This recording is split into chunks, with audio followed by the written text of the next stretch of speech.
Hello, I'm Magic Al.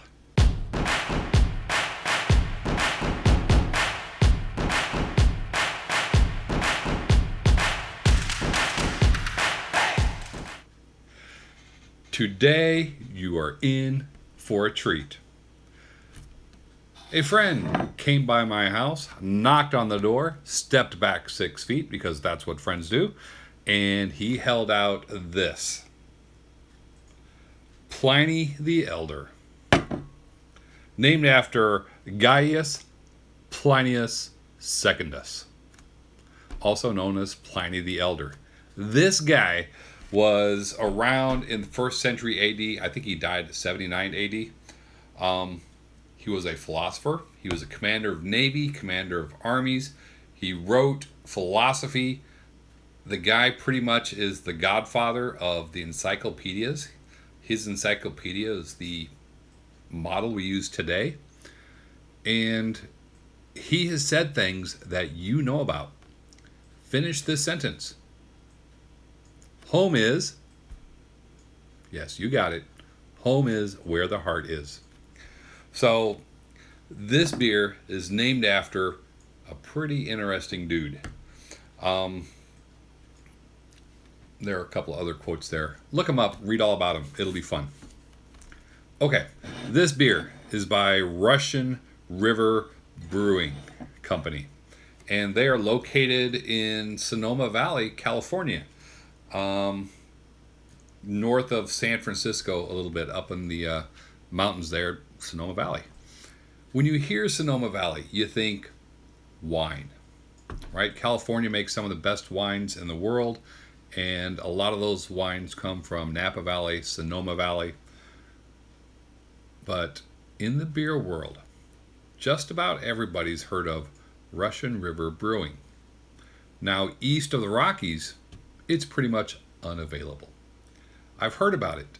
In the many years of the American Home Brewing Association that I've been a member of, they do a favorite beer contest every year, and this beer has won many, many times.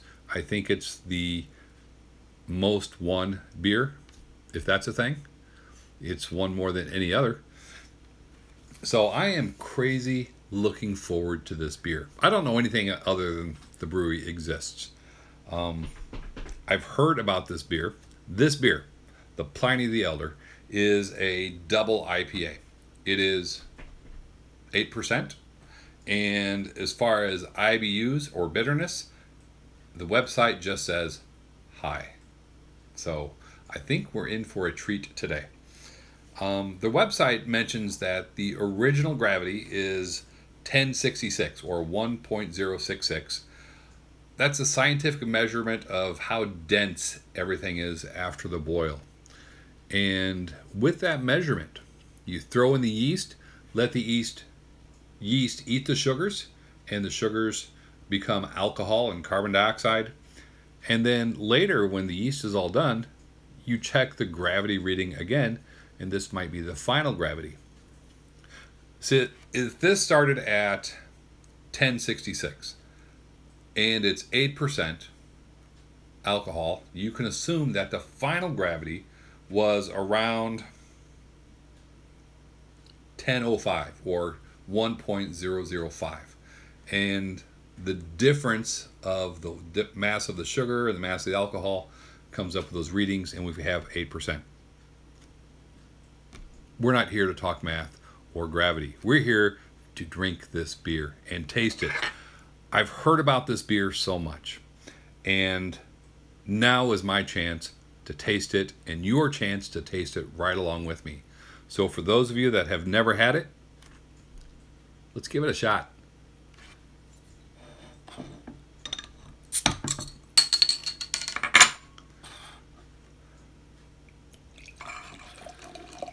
Holy cow, this smells amazing just coming out of the bottle just like that. It has somewhat of an aggressive head. It is a crystal clear golden color.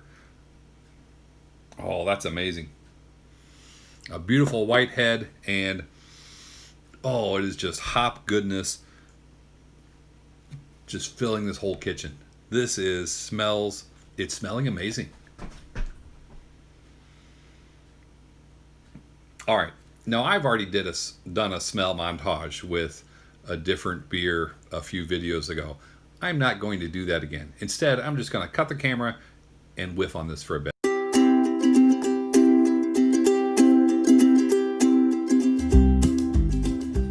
Okay.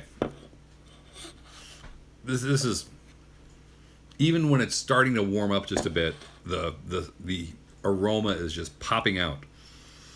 And it's just awesome hopness. If you've had an IPA, you've smelled the hops. The kind of floral is a little earthy. I can't wait to taste this. Let's do it.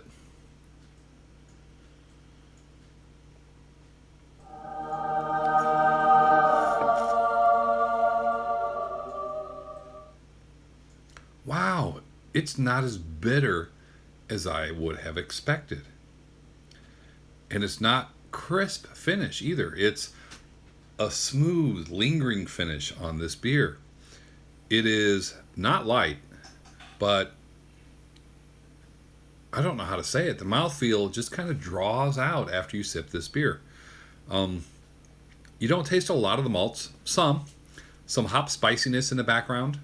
This is just a really, really good beer. I like it. Some IPAs have just a crazy sharp hop bite and your tongue is sandpaper after 2 or 3 sips. This is not quite like that.